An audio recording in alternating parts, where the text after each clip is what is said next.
Ada seorang wanita yang ditemukan meninggal dunia di kebun singkong daerah Tangerang. Tapi kondisinya udah nggak bisa dikenali lagi hingga membuat berita nasional memberitakan kejadian ini.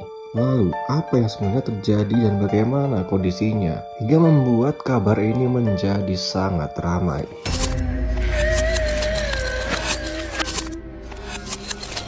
Jadi ada bau aneh yang bikin warga sekitar kebun singkong itu nggak bisa tidur nyenyak semalaman. Bukan karena bau sampah, bukan juga karena bau bakaran daun biasa. Tapi bau ini begitu berbeda dan besoknya mereka baru tahu dari mana bau itu berasal.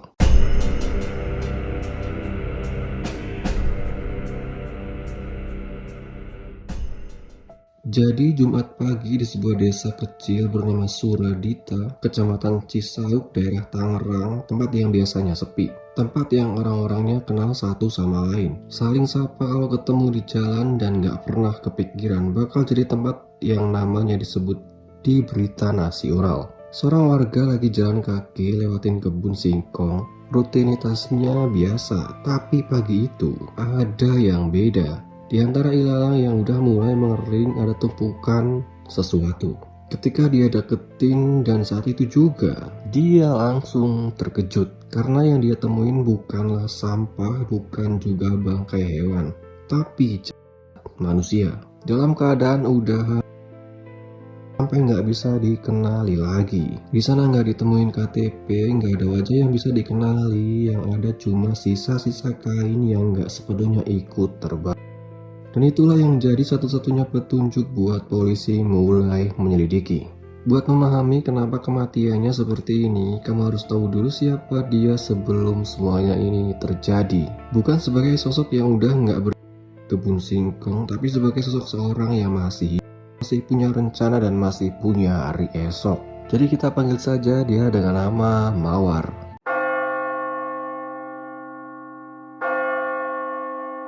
Kamis sore suatu hari sebelum itu ditemukan, Mawar baru aja pulang kerja. Dia kerja di sebuah klinik bantuin dokter di sana. Kerjaan yang udah dia jalanin dengan telaten. Bukan kerjaan gampang, tapi dia nggak pernah komplain. Orang-orang di sekitarnya bilang Mawar itu tipe orang yang penurut, penyayang, dan nggak pernah neko-neko. Sebelum dia berangkat kerja hari itu, dia sempat ngobrol sama adiknya. Bukan obrolan yang biasa, tapi ada sesuatu yang dia sampaikan ke adiknya. Pesan tentang sayang sama orang tua, tentang jangan repotin mereka. Kalimat-kalimat yang kalau didengerin biasa aja waktu itu, tapi jadi berat banget artinya kalau diinget lagi sekarang. Gak ada yang curiga, gak ada firasat apapun dari keluarganya. Ini cuma hari Kamis biasa, seperti Kamis-Kamis sebelumnya. Tapi di posisi ini juga ada dua orang lain yang lagi nyiapin sesuatu. Bukan buat kerja, bukan juga buat hal baik. Kita sebut saja dua nama ini dengan nama samaran Rian dan Bram. Buat kalian yang namanya Rian dan Bram, mohon maaf karena nama ini dipilih dengan random aja. Jadi Rian sama Mawar itu bukan orang asing satu sama lain. Mereka punya hubungan deket. Bukan cuma sekedar kenal tapi pernah jadi pasangan. Dan ini yang bikin semuanya jadi rumit karena hubungan yang udah berakhir itu ternyata nggak berakhir di hati Rian. Ada satu momen penting yang kejadian nggak lama sebelum hari Kamis itu. Momen yang kalau ditelusuri lebih dalam jadi titik balik dari semuanya yang bakal terjadi. Sesuatu yang ditolak, sesuatu yang bikin Rian sakit hati sampai ke titik yang gak wajar. Dan sakit hati itu gak dia simpen sendiri. Dia bawa ke Bram. Bram adalah orang yang udah dia anggap kayak abang sendiri. Mereka berdua mulai merencanakan sesuatu.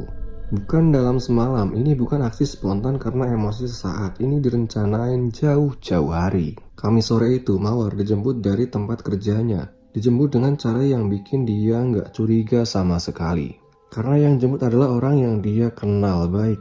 Dan dari posisi ini, saya nggak akan cerita detail dulu apa kejadian selanjutnya. Karena ini bakal kita bongkar pelan-pelan sepotong demi sepotong. Sama kayak cara polisi ngumpulin faktanya waktu itu. Yang perlu kamu tahu sekarang cuma satu hal. Bahwa Mawar berangkat sore itu, dia nggak pernah pulang lagi.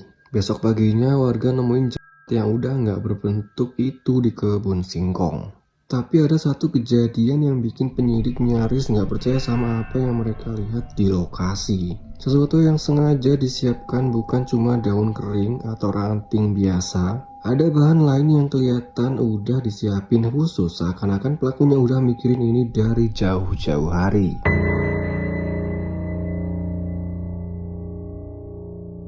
Polisi yang turun ke lokasi hari itu diam sebentar pas lihat sisa-sisa di area kebun. Bukan cuma abu sama arang biasa, ada bekas kain, ada bekas karung, dan itu bikin dia mikir satu hal yang bikin merinding. Ini bukan kejadian yang keburu-buru, ini adalah kejadian yang udah disiapin. Oke, sekarang saya mau bawa kamu balik lagi ke Jumat pagi itu. Tepat ketika setelah warga yang jalan-jalan pagi nemuin dan langsung lapor ke aparat setempat. Dalam hitungan jam, lokasi udah dipenuhi garis polisi. Tim identifikasi turun dan hal pertama yang mereka hadapi adalah masalah paling dasar, tapi paling krusial dalam kasus kayak gini. Siapa korbannya? Yang ditemuin udah dalam kondisi yang benar-benar nggak memungkinkan buat dikenali secara visual. Udah nggak berbentuk, nggak ada dokumen identitas yang ketemu di sekitar lokasi. Yang ada cuma sisa kain, dan disinilah detail kecil yang kelihatannya sepele jadi hal yang paling penting dalam seluruh kasus ini. Ada motif kain yang masih bisa dikenali, corak batik kain yang nggak sepenuhnya ikut terbakar karena posisinya ada di bagian tubuh yang nggak langsung kena api paling besar. Dan corak itu buat orang-orang di sekitar Suradita yang udah lama tinggal di situ ternyata nggak asing. Waktu itu ada laporan orang hilang yang masuk ke Polres Tangerang Selatan. Seorang ayah yang lapor karena anak perempuannya yang biasanya pulang kerja tepat waktu gak kunjung pulang sejak Kamis sore. Petugas mulai nyambungin titik-titik ini, laporan orang hilang, lokasi penemuan corak kain batik yang dikenali sama tetangga sekitar. Dan di posisi inilah semua bagian-bagian itu mulai membentuk satu gambar yang utuh. Jadi nama mawar tadi setelah diselidiki, nama sebenarnya adalah Siti Zahra, perempuan berusia 19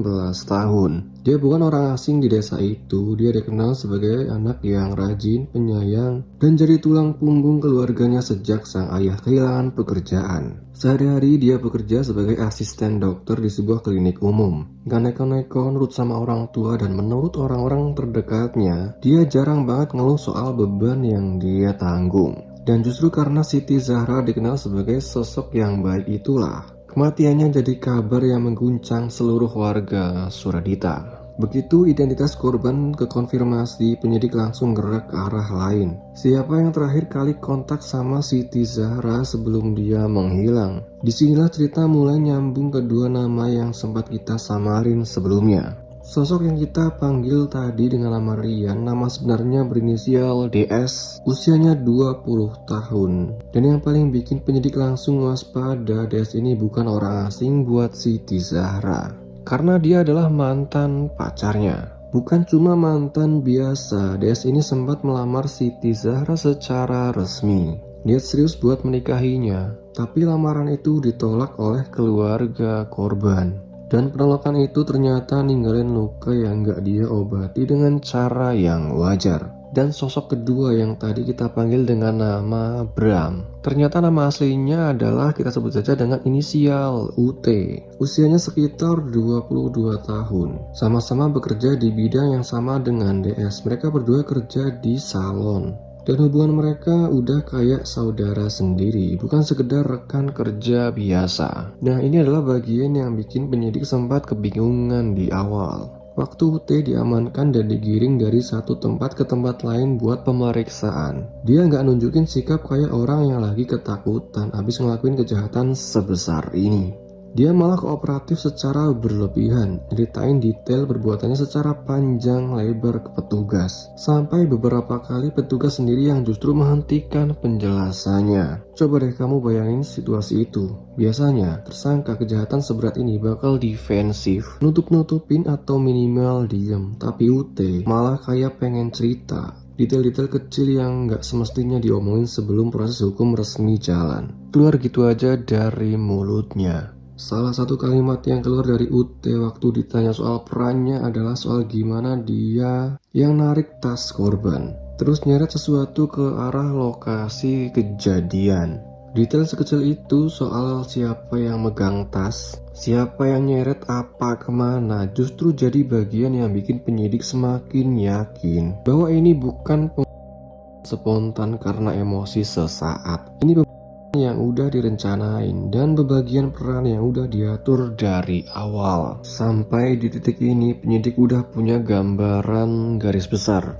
Ada mantan pacar yang sakit hati karena lamarannya ditolak. Ada rekan kerja yang dianggap saudara sendiri yang bersedia bantu eksekusi rencana itu, dan ada korban yang nggak dijemput dengan cara yang bikin dia nggak curiga sama sekali. Karena yang jemput adalah orang yang dia kenal dengan baik. Tapi ada satu pertanyaan besar yang masih ngambang di kepala tim penyidik waktu itu. Kalau ini direncanain dari jauh-jauh hari, kayak yang disebut UT dalam keterangannya, berarti ada persiapan yang dilakukan sebelum hari eksekusi itu. Seperti bahan bakar yang dipakai buat ngebakar, bukan barang yang kebetulan ada di lokasi. Di antara sisa abu ada ranting kering, ada tumpukan daun pisang kering, karung dan kain, bukan jenis bahan yang biasa ada begitu aja di tengah kebun singkong yang isinya cuma ilalang liar. Barang-barang itu, kata salah satu penyidik, kelihatan udah disiapin khusus jauh sebelum hari itu tiba. Dan itu artinya cuma satu hal, yaitu seseorang udah datang ke lokasi ini sebelumnya buat nyiapin panggung dari kejadian yang bakal terjadi. Siapa yang nyiapin itu dan kapan persisnya itu dilakuin?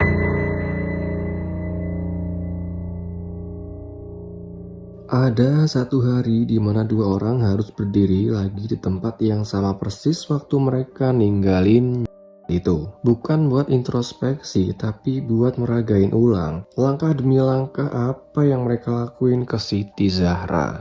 Dan dari 25 adegan yang mereka peragain hari itu, ada satu adegan nomor 15 yang jadi titik paling berat buat siapapun yang melihatnya. Selasa, beberapa hari setelah penangkapan, Polres Tangerang Selatan menggelar rekonstruksi di lokasi kejadian.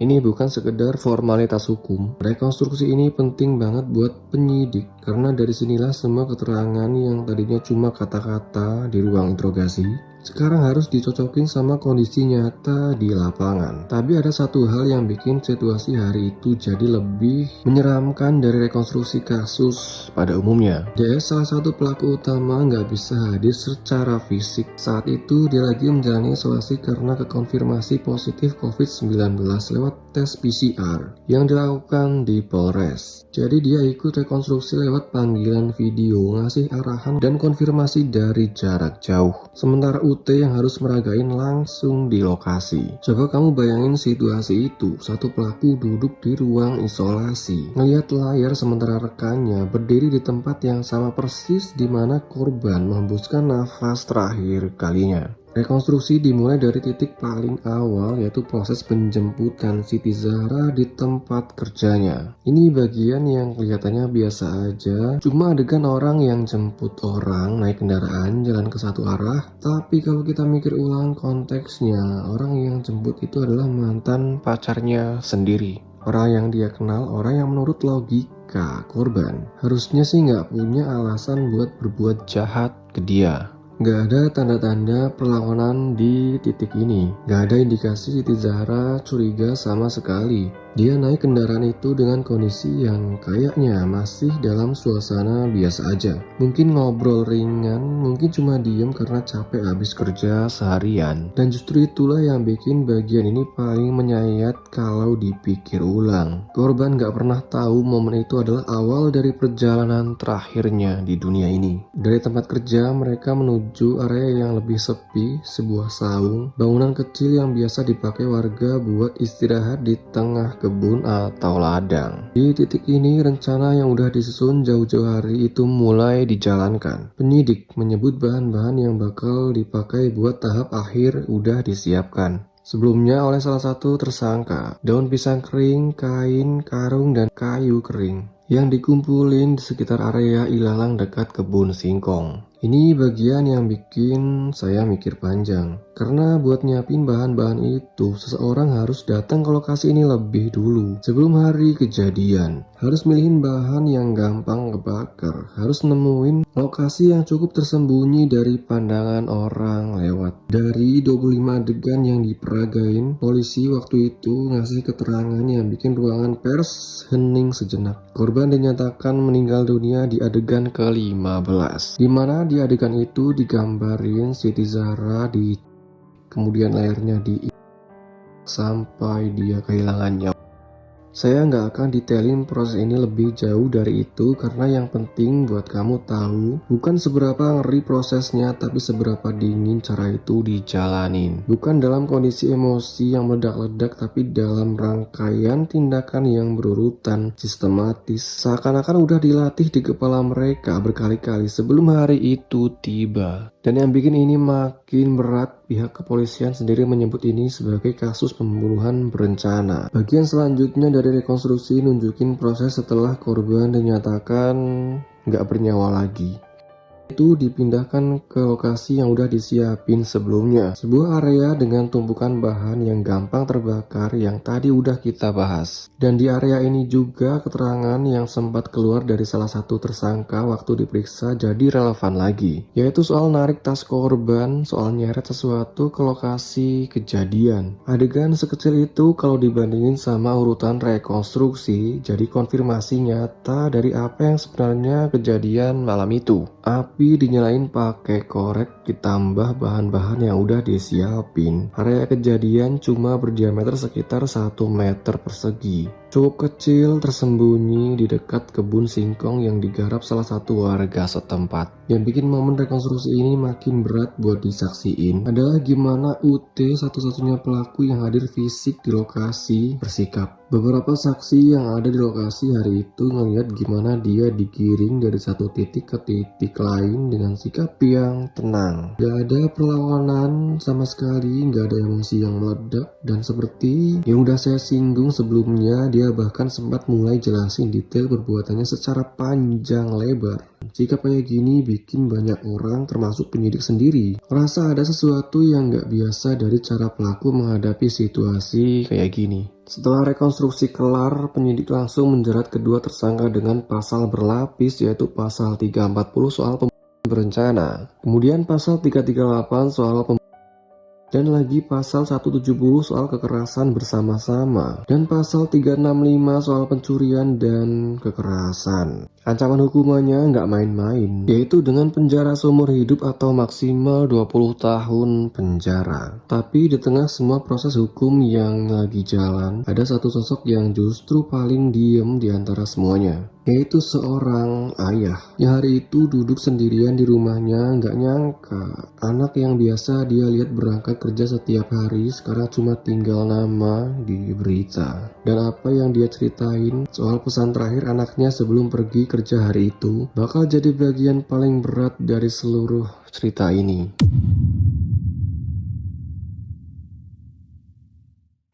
Ada satu rumah kecil di Suradita yang dari luar kelihatannya sama kayak rumah-rumah lain di sekitarnya. Tapi kalau kamu masuk ke dalam hari itu, kamu bakal ngerasain sesuatu yang berbeda. Bukan sebuah kesunyian biasa, tapi sunyi yang begitu berat kayak udara di dalam rumah itu ikut nahan nafas. Di situ ada seorang ayah duduk sendirian coba nyusun ulang kejadian 2 hari terakhir di kepalanya. Dia nyari-nyari adakah tanda yang dia lewatin. Namanya adalah Aziz, usianya 45 tahun. Dia adalah ayah dari Siti Zahra. Hari Minggu, 2 hari setelah anaknya ditemuin, dia akhirnya mau ditemuin wartawan di rumahnya. Bukan buat cari perhatian, tapi karena dia pengen dunia tahu anaknya itu bukan cuma angka di berita kriminal. Aziz cerita dia sama sekali nggak ngerasa ada firasat apa-apa sebelum kepergian anaknya. Gak ada tanda, gak ada kejanggalan yang kelihatan waktu itu. Yang dia ingat cuma satu hal, yaitu sehari sebelum Siti Zahra menghilang, anaknya itu banyak ngomong sama adiknya. Pesan-pesan sederhana soal sayang ke orang tua, soal jangan ngerepotin mereka berdua. Bahkan kata Aziz, Siti Zahra sempat bikin video singkat bareng adiknya hari itu.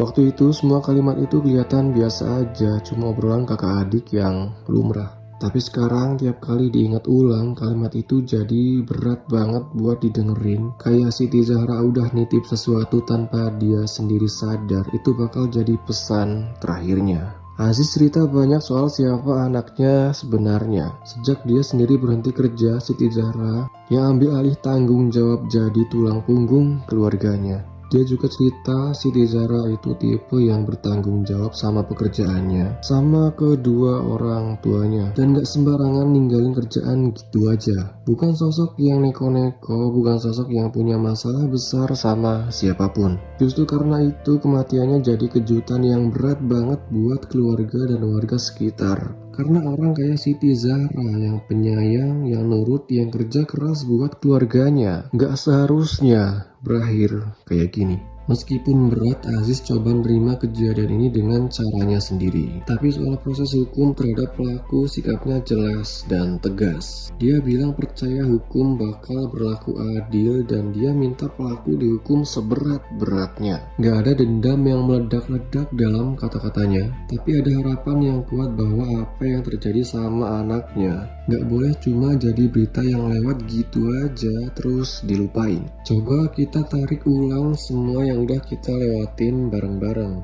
Dimulai dari seorang warga yang jalan pagi dan nemuin sesuatu yang gak seharusnya ada di kebun singkong itu. Lanjut ke proses identifikasi yang berujung pada satu nama, yaitu Siti Zahra, 19 tahun. Seorang tulang punggung bagi keluarganya, sosok yang dikenal baik oleh siapapun yang mengenalnya. Terus ke titik yang paling berat, yaitu mantan pacarnya sendiri yang berinisial DS yang sakit hati karena lamarannya ditolak keluarga korban. Menyusun rencana pembunuhan dengan bantuan temannya yang berinisial UT.